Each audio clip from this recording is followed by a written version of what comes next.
Então, queridos irmãos, boa noite, que Jesus nos envolva em sua serena paz. Peguei essa imagem, essa pintura, que nós vamos estar trabalhando algumas frases de Jesus que fortalecem a conquista da nossa espiritualidade, que é a nossa melhora íntima, né? Que é a nossa melhora pessoal, melhoria. E nós vamos ter hoje o tema Jesus como modelo e guia dos nossos irmãos, de todos nós, da nossa humanidade. No Evangelho segundo o Espiritismo, como o Jorge disse, tem um capítulo todinho lá sobre o que o Jorge nos trouxe a semana passada, né? Que muitos os chamados e poucos os escolhidos, porque muitos são chamados e poucos escolhidos. Aí o Jorge apresentou muito bem a divisão dessas duas partes, né? Dos chamados e dos escolhidos, sintetizando para nós que os chamados são os que receberam o chamamento divino para aquisição de conhecimento que lhe permite ser melhor. Então, a conquista da espiritualidade é uma busca de melhoria íntima também, né? Pelo desenvolvimento do amor ao próximo.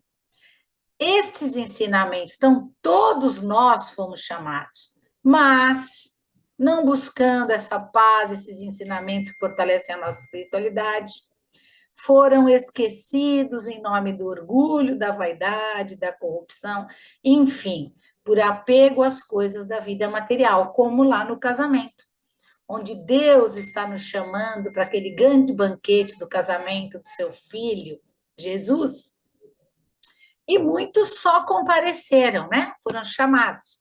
Mas por que não são escolhidos? Porque os escolhidos são aqueles que, através da sua livre vontade, do seu livre arbítrio, acolhem e aceitam os conhecimentos de Jesus, pautando a sua vida sobre os princípios da orientação de Jesus. Por isso, o nosso tema, modelo e guia. Quais são esses princípios da orientação de Jesus? Estamos atentos a ele, estamos sendo constantemente chamados, mas seremos escolhidos se estamos fortalecendo a nossa espiritualidade, buscando a nossa reforma íntima, baseados nos princípios do Mestre? Então, o texto lá do Jorge termina: devemos utilizar o nosso livre-arbítrio com sabedoria para direcionar a nossa vida para os valores que Jesus nos coloca, a fim de que possamos nos tornar também os escolhidos. Então, naquele banquete maravilhoso, naquele casamento maravilhoso, não bastava estar vestido, né, indo à igreja, assistindo à missa, tomando a hóstia, somos todos chamados, né? Mas e o amor ao nosso irmão, o respeito ao nosso próximo, a resignação, a paciência, princípios da orientação do Mestre Jesus para colocarmos na nossa vida. E é por isso que ele é modelo e guia da humanidade. E eu trago para vocês um estudo que nós tivemos com Haroldo, que ele fala em 15 semanas de aula, tá? É sobre espiritualidade e vida. E aí, a série vai trazer o foco no comportamento de Jesus, na exemplificação e na personalidade de Jesus, nas decisões e nos caracteres morais de Jesus, mostrando como Jesus lidava e corrigia o mal e como ele trabalhava com o bem. Essa série fala da alegria e da tristeza de Jesus, das resoluções que ele tomava e da sua maior esperança. Ou seja, ele, para ser modelo e guia, nos apresentou seu caráter, seu comportamento e, mais do que tudo, a sua exemplificação. Porque Haroldo fala assim, que Jesus é a pessoa mais conhecida na Terra, tanto que nós temos o nosso tempo marcado em antes do Cristo e depois do Cristo, né? Temos ali o vermelhinho, 33 anos que ele ficou com a gente, 3 anos ali mostrando para a gente tudo o que era certo, né? Para que a humanidade fosse melhor. Então, Jesus, gente, ele está no topo das figuras mais ilustres da humanidade. Não tem quem não tenha ouvido falar de Jesus. Seus ensinamentos deram origem a muitas igrejas. Em torno das religiões do mundo, ó, 33% são cristãos? Se a gente associar os 33% aos que não acreditam em Jesus, né, os 100 religiões, nós já temos 50% do mundo baseado no cristianismo. Até outras religiões, como o nosso querido Gandhi aí, né, fala lá na religião dele, se jogar no hinduísmo, né, se jogássemos fora todos os livros sobre religião e ficasse o Sermão do Monte de Jesus, já teríamos um bom começo. Outras religiões citando Jesus. Jesus é o todo do nosso mundo, está lá, de mãos estendidas, ele é esperança, ele é auxílio, ele é dádiva, ele é preces atendidas, ele é adoração, ele é respeito, ele é paternidade divina, veio nos mostrar que somos todos irmãos e nos ensinar que devemos amar uns aos outros. Mas a adoração e o ritual sobre Jesus, e daqueles 33% mais quem não se declara, pauta Jesus em alguns dogmas, né? Rezar terço, a hóstia, que é o corpo de Jesus, outros jejuam, outros têm Jesus pregado na cruz ali o tempo todo, e nós espíritas não, mas nós temos o significado, a mensagem que a cruz nos trouxe. E para falar do modelo, a gente vai ter também uma palestra que vai falar da mensagem da cruz, o que a cruz significa para o espírito. Então, muitas religiões têm os rituais delas, né? Na doutrina, Jesus não é só adorado, ele é seguido como modelo e guia. Seus ensinamentos estão lá no Evangelho. E o que é o Evangelho? Código moral universal para a evolução individual de cada um de nós. O espírita não se concentra em rituais, né? Essa coisa do jejum, da hóstia, do crucifixo, do terço, mas nos ensinamentos práticos que Jesus nos trouxe. Para nós espíritas, Jesus é modelo que deve ser copiado. Devemos nos modelar moralmente com o que o mestre trouxe para a gente. Ele é o guia que deve ser seguido. E está na questão 625, que fala sobre o modelo, né? Qual o tipo mais perfeito que Deus tem oferecido ao homem para lhe servir de guia e modelo? Está lá no Livro dos Espíritos. Jesus. Alguém tem dúvida disso? Não.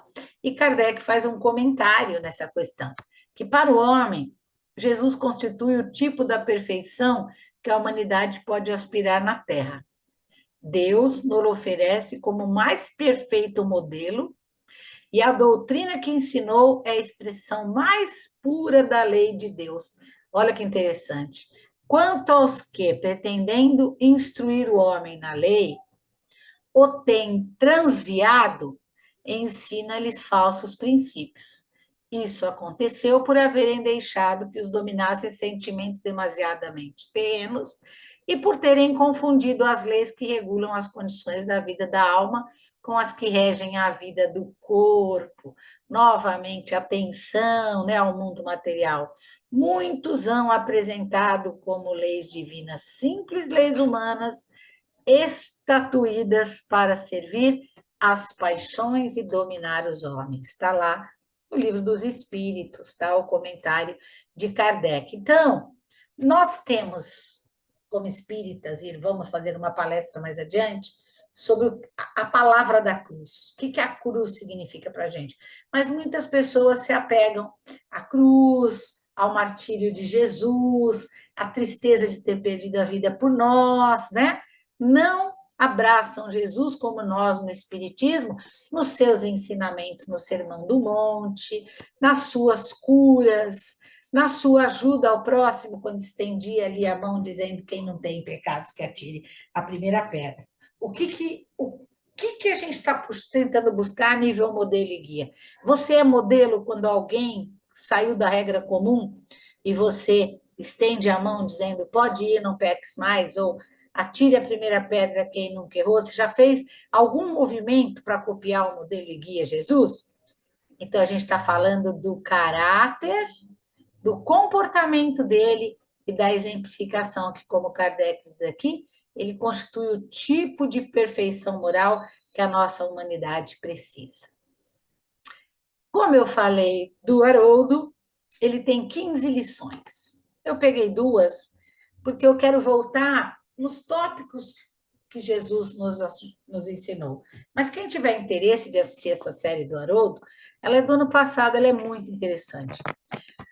No capítulo 8 desse estudo, que vai até o 15, se eu não me engano, ele fala de magnanimidade, da magnanimidade de Jesus. Jesus é modelo de magnanimidade. Magnanimidade é a virtude daquilo que tem uma grandeza na alma. Magnanimidade é a generosidade de Jesus. E aí, o que o Haroldo faz no curso? Ele pega algumas passagens dos evangelhos, da Bíblia, para nos explicar, tudo à luz do Espiritismo. Então, ele foi em Lucas 8.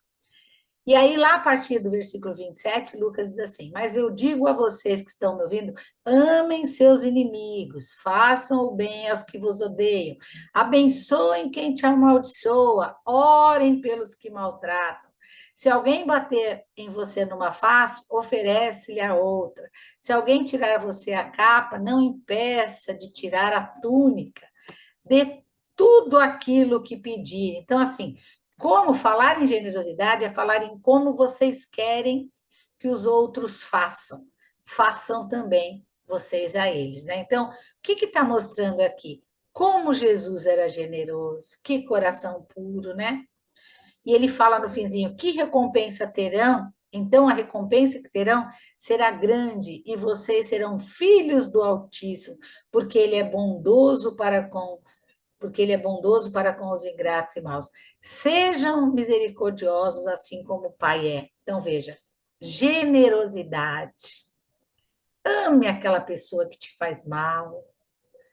Ore por aqueles que te maltratam. Então, ele pega todo um horário para falar de generosidade. Ele trabalha quando o cachorrinho do Chico morreu, e Emmanuel fala para ele dar uma máquina de costura, né? Que ele ficou tão triste quando ele soube que foi a moça que envenenou, que se criou uma proteção, né, no coração, uma mancha, ele já não conseguia nem fazer as psicografias. Aí Emmanuel falou: compra, sonda, vê o presente que ela quer e dá. Na hora que ele entregou aquele presente, saiu aquela névoa escura do coração dele. Olha lá o que Jesus deixou em Lucas, para Lucas, né? Orem por aqueles que te maltratam. Se alguém bater de um lado, dê o outro, né? Olha lá, dê a todo aquele que pedir, né? Olha lá, ó. E se alguém tirar o que pertence a você, não lhe exige que lhe devolva. Olha que bonito como o Haroldo vai trabalhando o texto da generosidade. Então, o que é o modelo? Jesus, o modelo está aí. Modelar em nós a generosidade de Jesus. Isso é espiritualidade. Quando eu quero fortalecer o meu eu, né? Evoluir, fazer a minha reforma íntima, isso aí está modelando em mim o que Jesus deixou.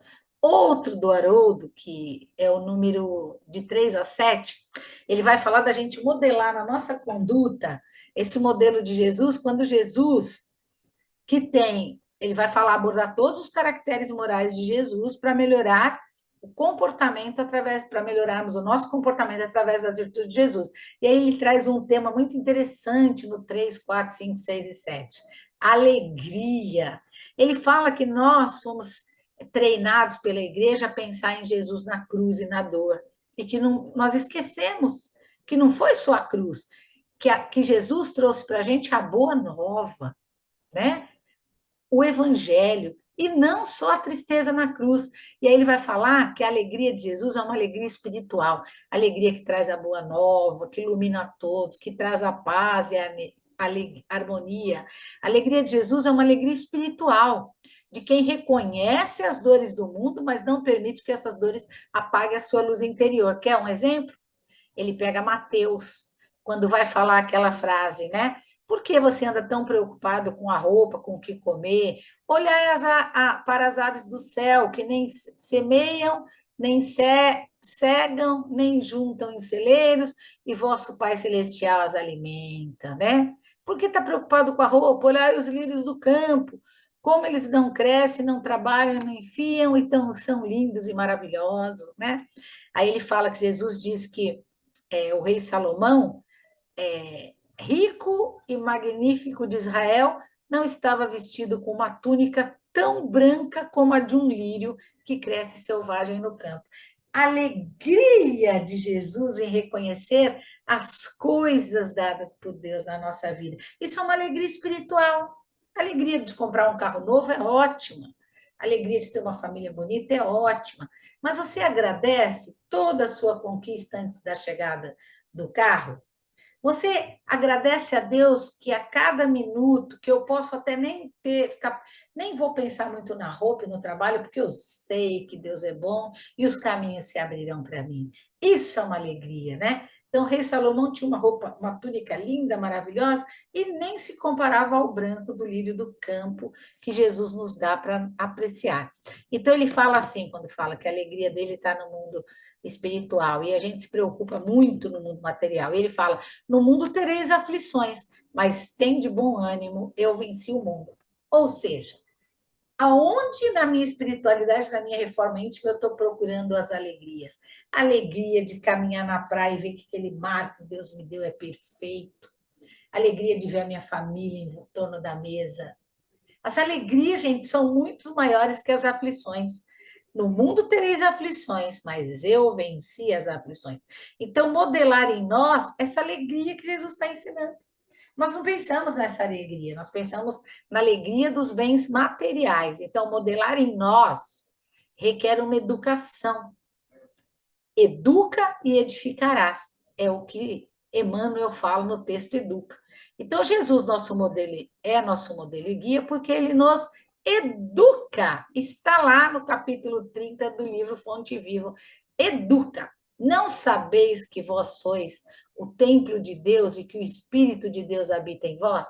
Nós já trabalhamos esses textos. Então, a espiritualidade é buscar esse conhecimento, que somos deuses, euses, e essa proposta de educação entendida como um trabalho interior do indivíduo para que o mesmo reflita na busca desta luz, que foi o Evangelho e os ensinamentos de Jesus.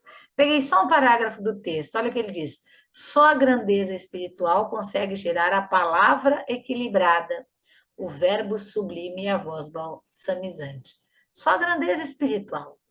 Educa e transformará a irracionalidade em inteligência, a inteligência em humanidade e a humanidade em angelitude. Educa e edificarás o paraíso na terra. Dá para ser feliz na terra. Quando eu tenho a alegria de Jesus, quando eu tenho a generosidade de Jesus, tudo volta para mim. E sabemos que o Senhor habita em nós. Se sabemos que o Senhor habita em nós, aperfeiçoemos a nossa vida para manifestá-lo. Lembram que o reino de Deus é como um grão de mostarda? Nessa parábola, Jesus está nos mostrando de novo que tudo que é muito pequenininho, com fermento, com força de vontade, cresce. Jesus compara o reino de Deus a uma semente que, apesar de pequena, depois de semeada, ela se torna numa grande árvore que abriga o ninho dos pássaros. Eu já contei para vocês que essa é a mostarda da semente negra. Ela é o menor grão, mas é a maior hortaliça, chega a ficar com 5 metros. Os pássaros conseguem sentar nos galhos.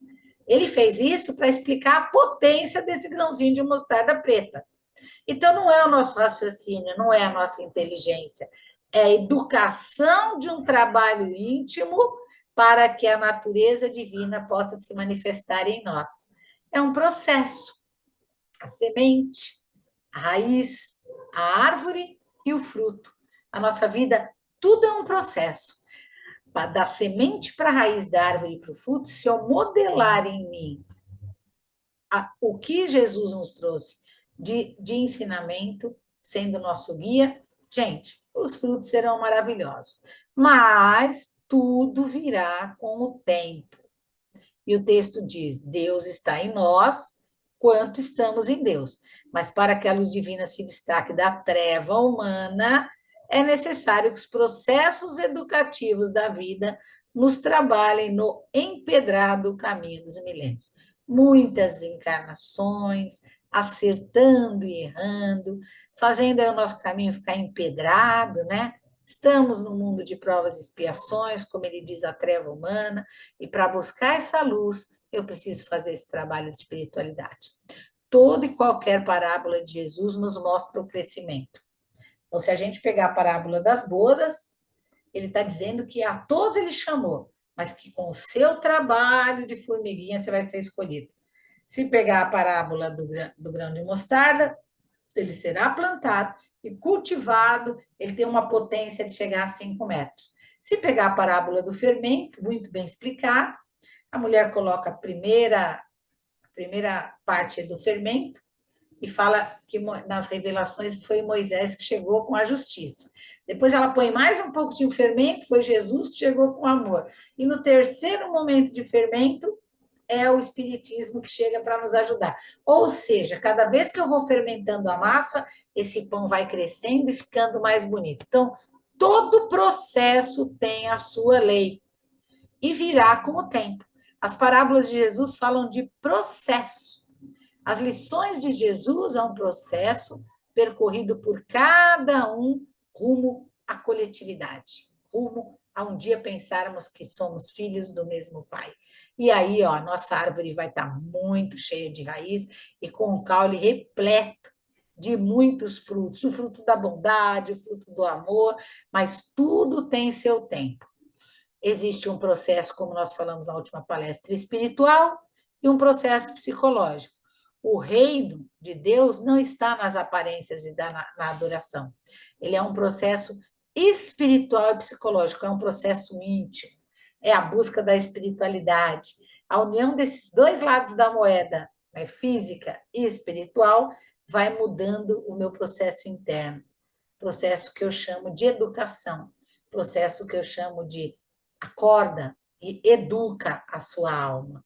Então, as parábolas da semente, da pérola, que era um grãozinho de areia, virou aquela pedra linda, dos peixes, dos grãos, dos fermentos, era como o Jorge falou, que Jesus ensinava a lição aos seus discípulos.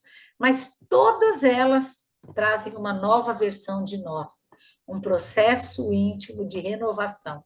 Ou seja, eu era um grão de mostarda e eu virei uma árvore de 5 metros da mostarda. Isso é a melhor versão de nós. É o processo. Então, está lá, Paulo falando em Coríntios. Assim que, se alguém está em Cristo, nova criatura é. As coisas velhas já passaram, eis que tudo se fez novo. Nova semente, novo grãozinho de areia para montar a pérola, novo fermento para fazer um novo pão.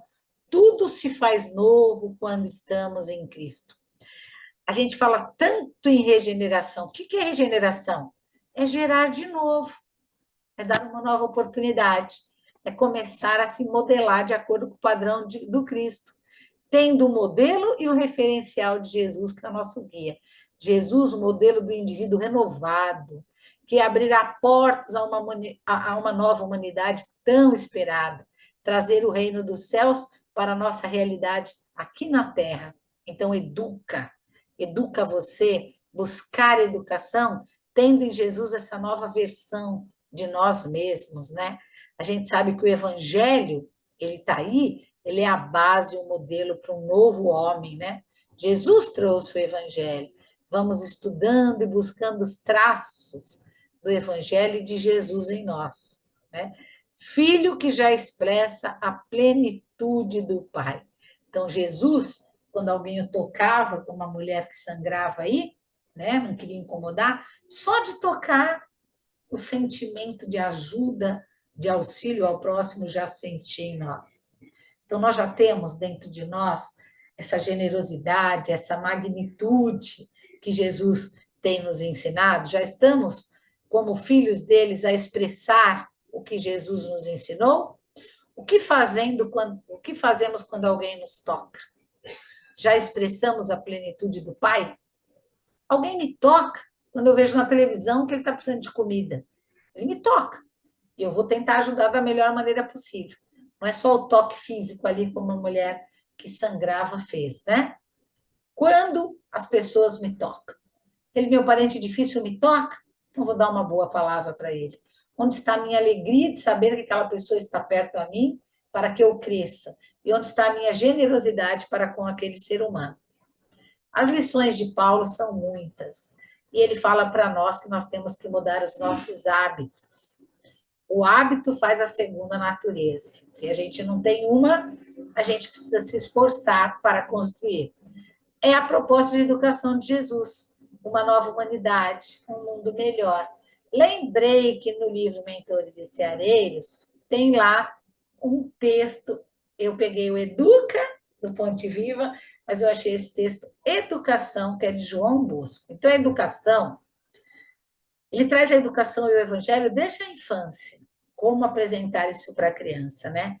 Jesus, nós podemos esquecer que ele recebeu o título de mestre. Mestre significa professor, quem está na educação. Só que nós fazemos um uso, ele vai falar no texto, educação, que nós fazemos um uso muito superficial do evangelho, por falta de tempo, de interesse e de boa vontade. E que nós ainda não percebemos, quando nós enchermos a boca para dizer Jesus é meu modelo e guia, nós vamos ter entendimento de que o evangelho é o livro da vida. E aí Emmanuel fala que o evangelho como fonte de estudo para a postura do dia a dia. O evangelho é uma fonte de estudo que vai mudar toda a sua postura. O evangelho é a proposta da vida do Cristo, a vida de um grande professor. Então, é preciso nos revestir, é preciso tira o quê? Nos revestir de Jesus, trazer para a nossa vida diária os princípios de Jesus.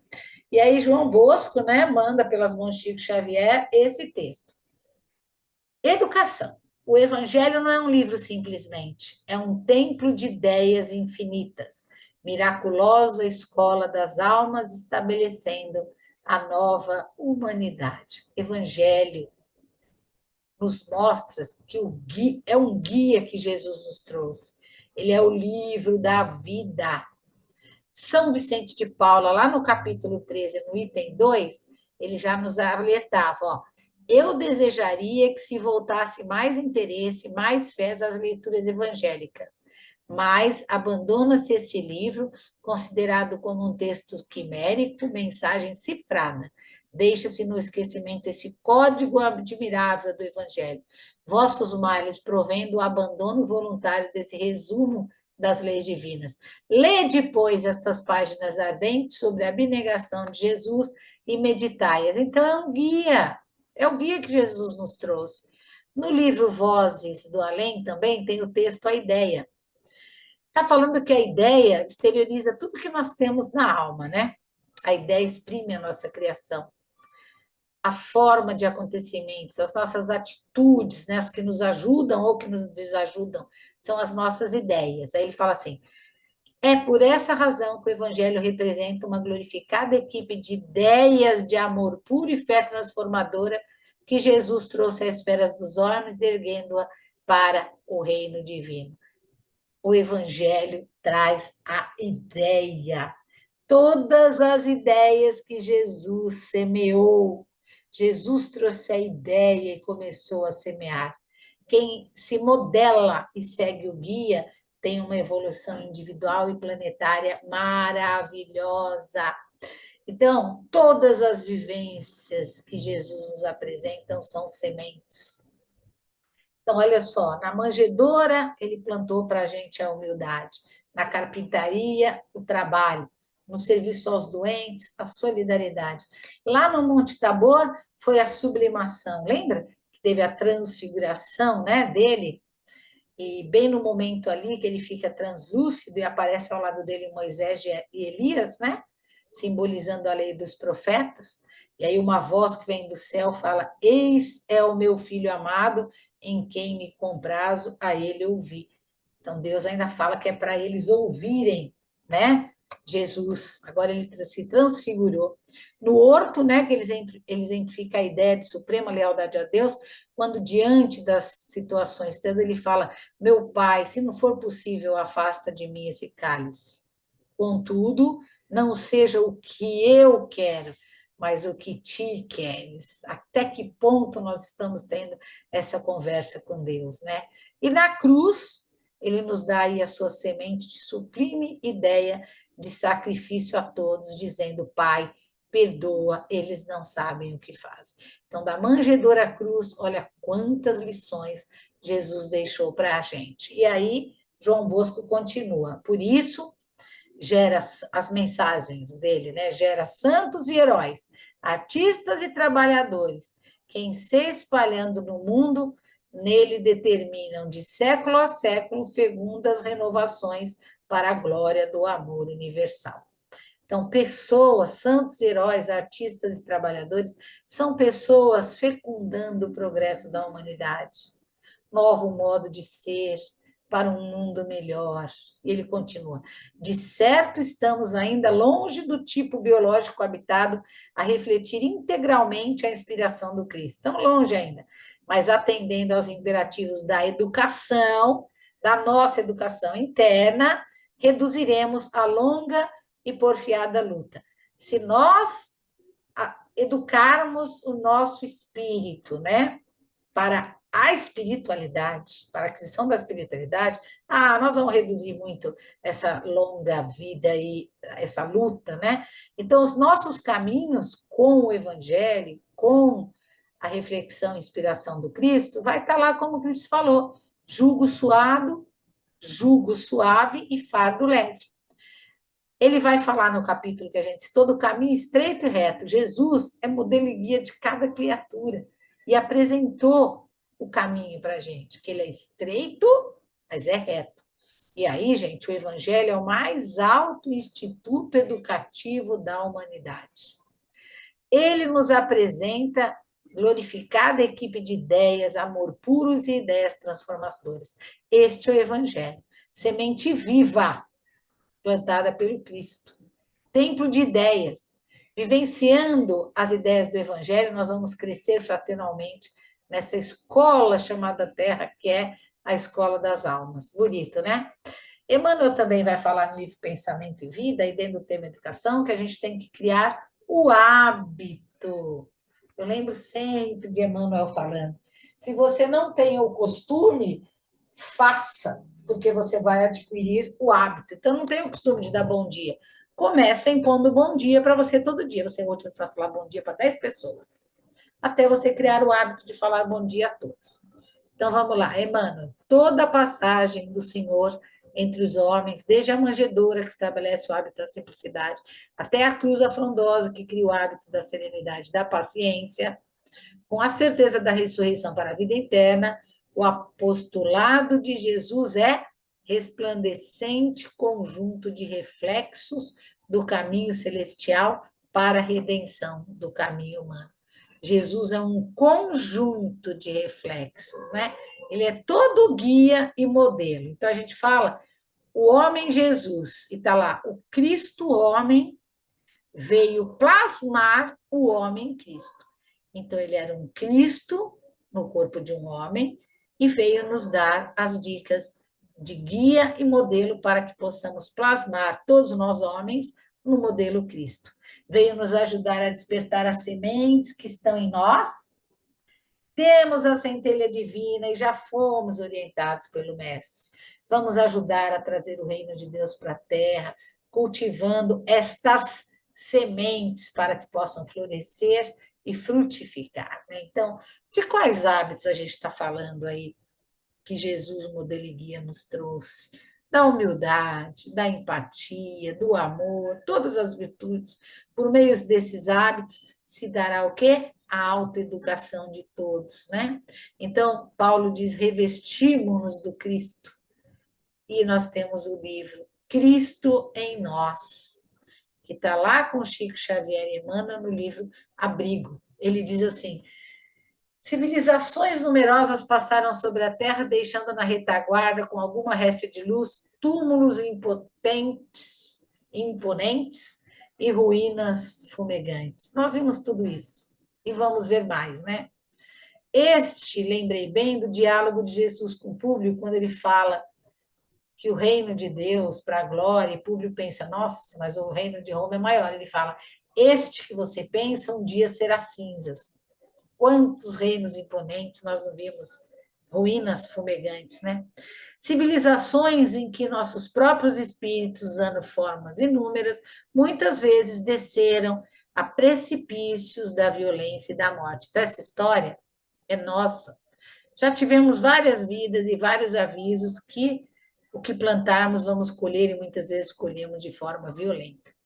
E ele diz assim: do cântico selvagem do homem primitivo, à sabedoria dos faraós e do Egito multimilenário, a nós outros, a cultura intelectual com as indagações filosóficas, com as experimentações, com as interpretações religiosas e com a aventura bíblica, exercitou de mil modos as nossas faculdades mentais, transformando-nos o instinto em inteligência, a inteligência em razão e a razão em conhecimento superior, dentro do qual, porém, a animalidade primeva sempre induziu-nos à conquista da ilusão e da posse efêmera. Ou seja, tudo isso que nós estudamos e conquistamos, a animalidade sempre nos induzindo para a ilusão e para a posse efêmera das coisas. Então, nós progredimos muito no intelecto, no raciocínio, na tecnologia, mas a nossa animalidade, que ainda é instintiva, que ainda é de ódio, geram tanta dor no mundo. A individualidade, ela é baseada na ilusão e na posse. E esse é o momento do educa para você, para sair desse movimento. E ele fala: Cristo, porém, é a lei divina que nos reclama aos níveis mais altos. É a soma das qualidades edificantes com que nos compete escalar os cimos da evolução a que nos destinamos. Então, ele fala que Jesus, modelo e guia, é a somatória desse conjunto de hábitos que nós temos que buscar nesse nosso processo de educação. E diz: é por isso que o cristianismo redivivo é a luz que nos cabe inflamar os próprios corações, fonte com que nos compete de sedentar a vida sequiosa de renovação e de paz em derredor de nós mesmos. Então, ele está falando aí no texto que espiritismo é luz, para inflamar o nosso coração, projetando luz que liberta e esclarece. Nós temos fome e sede de Cristo, fome e sede da lei divina. A proposta educativa, nesse contexto educação, está no Evangelho. É a luz que sustenta o equilíbrio entre sentimento e raciocínio. Evangelho é a luz que sustenta o equilíbrio entre harmonia e esperança. E Emmanuel diz assim: a educação no Espiritismo é luz que circula vitoriosa, sustentando o equilíbrio entre cérebro e coração. Tudo que a gente quer ouvir. Precisamos ter uma conexão.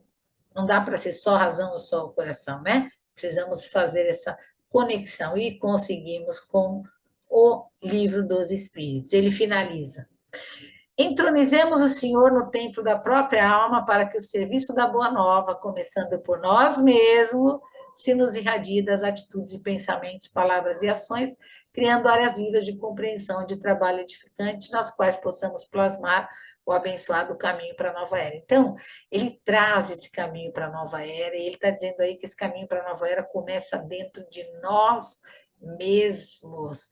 É Jesus a irradiar-se de nós. Quando eu copio o modelo e guia, eu sou o homem Cristo que irradia Jesus. Bonito, né? Nós, novas criaturas em Cristo, para que ele resplandeça para o mundo. Nosso problema vital, desse modo, não será a teorização sobre os tempos novos, mas sim o da tradução do Evangelho em nós, para que nos renovemos, construindo uma vida melhor, uma vida e um mundo melhor. Não ficar pensando como fazer, colocar em prática a parte que nos cabe fazer nesse processo. Os Espíritos de Jesus nos autorizarão, nos ajudarão sempre. Meu compromisso com Jesus, observar as suas atitudes e a sua maneira de agir e colocar em prática. Quando instalarmos o divino inspirador em nossa própria vida, materializando-lhe os ensinamentos à frente um dos outros, o reino de Deus brilhará em nós, gerando felicidade e enaltecendo a vida. Então, o mundo melhor requer compromisso. O divino inspirador em nossas vidas é Jesus, não é verdade? A proposta de Jesus é instalar o divino inspirador em nós. Olha que interessante, né? Num olhar, numa palavra, num gesto, num sorriso. Instalar o divino em nós. Que bonito, né? Eu não nasci em Deus para vencer o mundo. Nasci em Deus para vencer o mundo que transbordará por um mundo melhor ao seu redor quando tiver amor. Mundo tem padrões. Vamos focar o padrão do Cristo, porque Jesus venceu o mundo. E o mundo interior é o mundo interior que precisa ser renovado. O mundo e todas as vidas ao nosso redor. Temos lá, ó, Senhor abraçando. Então, é um abraço carinhoso de Jesus, é Ele nos estendendo a mão, e vamos agradecendo, dizendo, Pai, que assim seja, graças a Deus, hoje e sempre. Tema maravilhoso para pensarmos no guia e no modelo que foi Jesus e pensarmos naquelas lições que eu apresentei de Kardec, a importância de buscar generosidade, a importância de buscar alegria, né, para o nosso contexto íntimo. Então, que assim seja, meus irmãos, graças a Deus, por mais uma noite abençoada de estudos.